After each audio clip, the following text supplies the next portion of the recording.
because we've got some good sunshine here. I'm just looking in the back of the phone, and I actually look pretty sexy, don't you think? Yeah. In this video, that was a bit delayed. In this video, we're going to be looking at the Vostok Komandirskie and the Vostok Amphibian, because I did reviews on both of these watches very recently, and I have had some specific questions on performance, regulation and shock protection. Now, both of these watches have the Vostok 2-4 series movement in it, and we're going to be spending some time looking at the balance on that movement and the shock protection, and as I say, the regulation. So let's get on with the video now. And that's particularly important on the brass clips like this, because you can do anything with it, it's still very quickly look quite battered. So before we go on to do the regulation, it's important to understand the basic makeup of the balance on this Vostok 2415. So I'm just going to go through that now. As you can see, the balance is spinning away there nicely.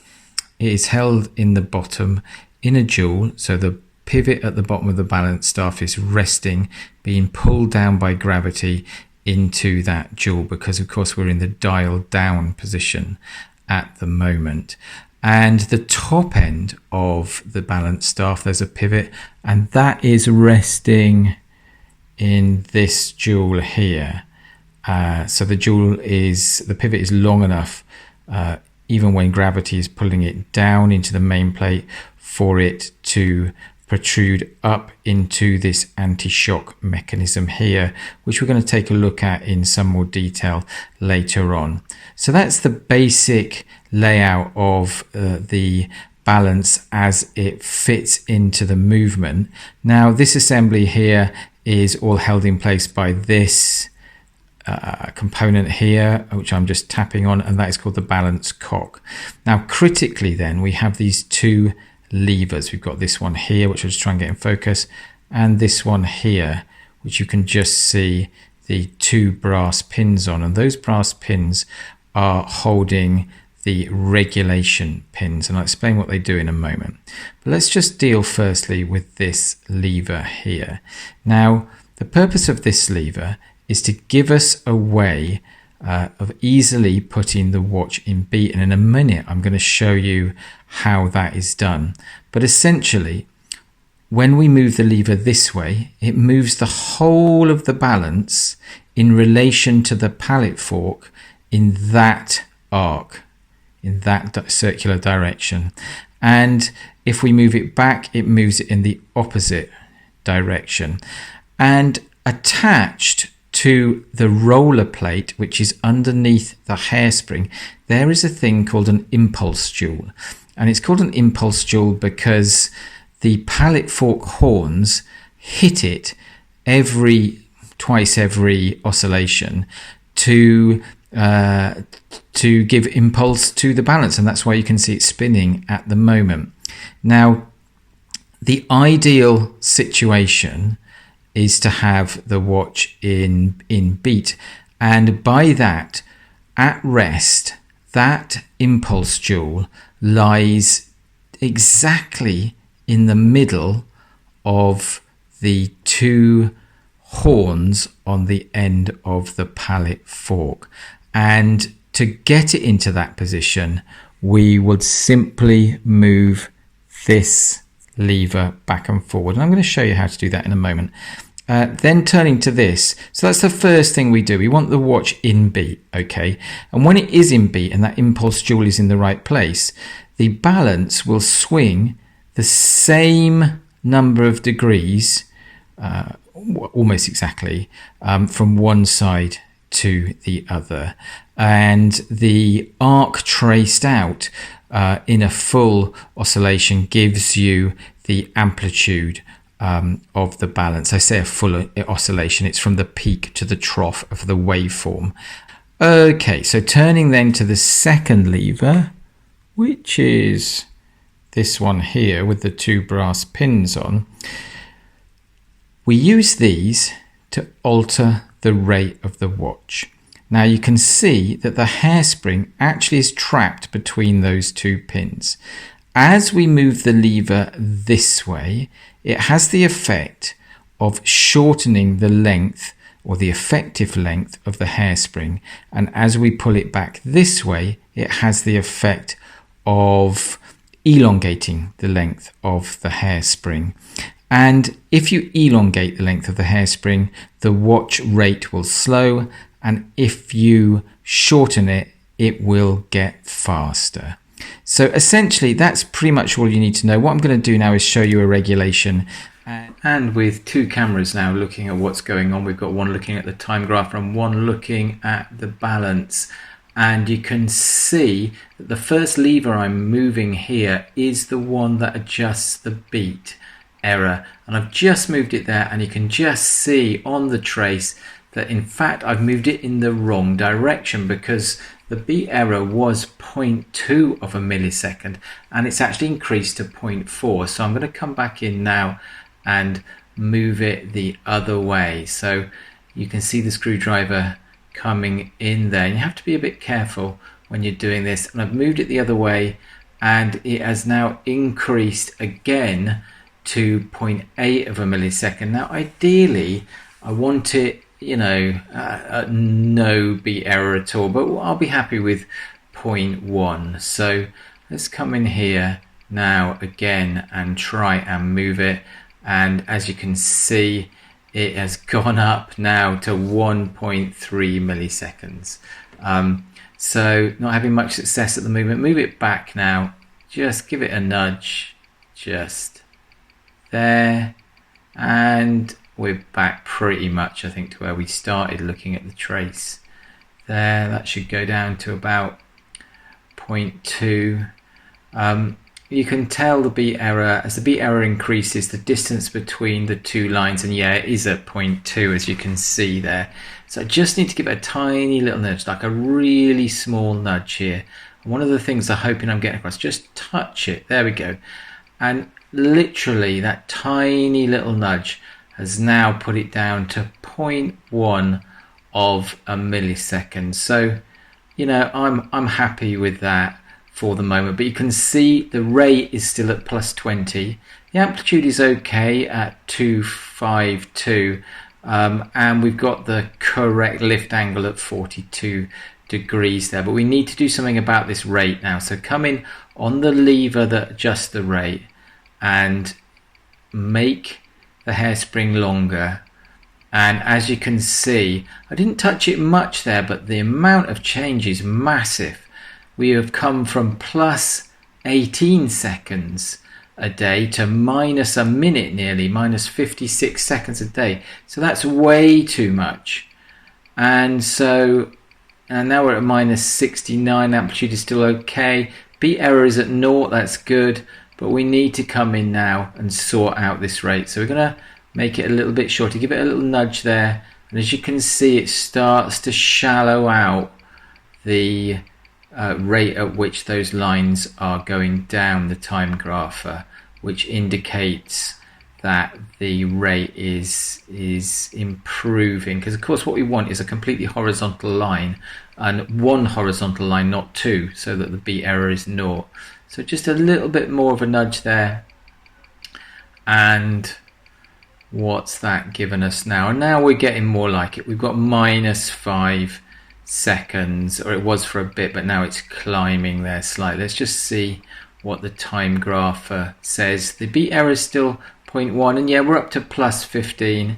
So we're almost back to where we started, except for the beat error is better. So we just need to nudge this back now. Just move that lever to the left to increase the length of the hairspring slightly. But I hope this has given you an idea of just how small these changes are. And you know, you do it too much, it goes far too much the wrong way, as we've done there. So that is now at minus 9 seconds. So again, we're going to bracket this, we're just going to nudge it back. Now one of the issues of course with this balance is sometimes this lever is a bit loose. So if you knock it, it can knock the timing out. So we're just giving it a little touch there, and difficult to see where the trace is now, but let's wait a second, see what we've got, and pretty soon we can see the trace there appearing now. And we're climbing at plus 6 seconds a day, so we're getting close now. We've got no beat error. The amplitude is at 255, which is okay, and plus 6, and actually now that's settling down to be pretty good, I think. And you can just see the trace now along the top of the embedded picture, and we're at plus 2 seconds a day at 258 in terms of amplitude. So we are starting to look pretty good now. And there is the movement there, having regulated it. And as you can see, even in the time that I've just taken the close-up camera away there, the regulation, it's kind of slipped out of regulation a little bit. And this is the sort of thing you get with a movement of this quality. If it was a Rolex, it would be like it's on rails, but it's slipped out of regulation. It's minus 7 seconds a day. The beat error is still good. We're at 0.1 millisecond, and the amplitude is bang on. So, this really is as good as you're going to get it, I think, at this stage. So it is currently in the dial down position. And because we're going to talk about the shock protection, which of course is at either end of the balance staff, I want to take the second horizontal timing measurement now, and that is in the dial up position. So I'm just going to pop the back on, flip the movement over, and do the dial up position now. And there is the amphibian then in the dial up position, and let's take a look at the trace. And as you can see, it's actually very similar to the dial down position. The beat error is 0, and that's because we rectified that at the start of this video. And the amplitude is almost exactly the same, and so is the rate error at minus 6 seconds a day. And what we can conclude from that is the way in which the pivot at either end of the balance staff is sitting in the shock protection at either end is actually very, very similar. There's no great disparity. Sometimes you will see a great difference between the dial up and the dial down position. So what I want to do now is just to have a look at the shock protection that is provisioned with the Amphibian and the Komandirskie. I think the no date both have this movement, which is the Vostok 2415. So we're going to open up the watch now, take it apart, and take a look at those components now. Now the balance that you can see here, the observant amongst you will have noticed that this is not from a Vostok 24 series movement. It's actually from an Elgin pocket watch, and because of that, the whole scale of this balance is much larger than you'll find in the Vostoks that we're looking at today. But the reason I'm showing it to you is because it's a piece of video I took when I was doing a fix to a new balance staff for as I say, Elgin pocket watch. And as you can see, look at the state of the top pivot on the staff there. It's bent well out of shape. Now that is of course thicker and tougher as a result than the staff that you will find on the 2-4 Vostok series movements. So this is a real issue. If a big thick staff like that can bend because of a shock, then most often you'll probably find with a Vostok that it would just break. So that's why we need the shock protection. So now let's go on and have a look at that shock protection. Okay, so the first thing I'm going to do is show you how to make a tool to remove carefully the retention clip for the capstone on the shock protection mechanism. And a lot of the guys do this in different ways, but this is the way that I do it. And what I do is get a cotton bud like this and just come in about halfway along it with some scissors and cut at an angle, quite a sharp angle like that, and just take that out like that, and then come in again and just take it out, because what we're trying to do now is form a point on it, just like that.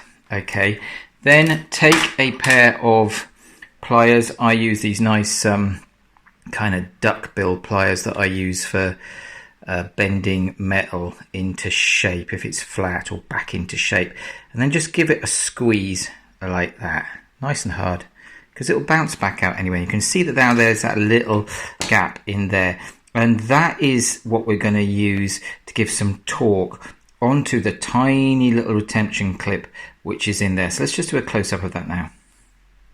Okay, so you can now see the tool in use, and it also gives you an idea of the scale that we're working at. So we're just going to turn this anti-clockwise, and as we do, put in a piece of pegwood over the top of it to stop it flying around, and then give it a turn, just like, see it moving there, and just before it comes in to the place where it will fly off, we're just going to do that. There we go. And coming in with even greater magnification there, you can see that that is the state at which you want it, but under control. And we use the, or at least I use that nice little blue tool because there's no way it can do any damage, and that's particularly important on the brass clips like this, because if you do anything with anything that's stainless steel, they're very quickly look quite battered. So we're just going to lift that off now with some brass tweezers, and then I will take out the rest of the shock mechanism. And I've taken the clip off there to reveal the rest of the anti-shock mechanism, which you can see is dancing around in there, and that of course is the whole point. The clip has some spring in it and it will force it down, but it isn't solid, so that it is free to move. And if the watch gets a real shock, and that shock finds its way through into the balance staff and to the pivots, they do have a little bit of room in which to move, and that helps absorb some of the shock, and that is how it works. So let's take it completely apart now. And there then are the actually 4 components. It only looks like there's 3, but there are actually 4 there, and I'll show you why in a moment, of the shock protection mechanism that you'll find at either end of the balance staff. And to give you an idea of scale, I've included some other stuff here, including a solution which I use to clean those in, which is Bergen 1-dip. So let's have a slightly closer look now. And there are the 4 components. You can see the steel clip that we took off on the right. Then we've got the capstone, just getting that into focus now. That of course is not flat. That has one flat side and one convex side, and the flat side should be facing downwards towards the pivot when you put it back, and that's important to get that right, and it can be a bit tricky even to see which way is which, so you need some good magnification when you're doing that and a steady hand. I don't tend to clean unless it's really dirty, the clip, because whatever you clean it in makes it slightly greasy and difficult to get it back on. But that's just the way I do it. But the insert there, the brass insert, and the jewel which is sitting at the bottom of it, you can just see the hole of that jewel there. Let's see if I can get even closer. Let's just see, yeah, right in the center of the screen there, you can see there's a jewel in the middle of that. There's actually still some 1-dip solution sat in that at the moment, I think, although it does dry really quickly, 1-dip. And yeah, so there's 2 components there, 3, 4. Now the question of course was, what did I think of the shock protection mechanism? Well, as you can see, it is simple. It is accurately produced, and I think fits the bill incredibly well. It's reasonably straightforward for a watchmaker to get in there and service this. But really, with a movement at this price, you're never going to do that because, the watchmaker's time is going to be more valuable than the movement. But anyway, this, to my mind at least, is a very businesslike and functional shock protection mechanism for this Vostok 2.4 series movement. So it's a good job by Vostok. Okay, so we set out to look at how to regulate one of these Vostok 2.4 series movements. And, I think we've accomplished that, and noticed also along the way just how sensitive the regulation arm is on the balance, and also have noticed that it can be a little bit loose. So if it gets knocked, it can come out of regulation reasonably easily, I think, which is a bit of an issue. And we also had a look at the shock protection mechanism, and everything there looks really good. So this video was just to answer those questions, and I think we've done that, so mission accomplished, as it were. Okay, so guys, if you like my videos, then please subscribe, and please turn notifications on so that you will be alerted whenever I upload a video. But and also I'm on Patreon. Go away and have a look at that if you would, please. But tonight, with a close-up on that radio room dial here in Pembroke Dock, where many a ship has had this type of dial fixed importantly in its radio room. And if you want the story for that, then go and look at my video on the amphibian with this dial.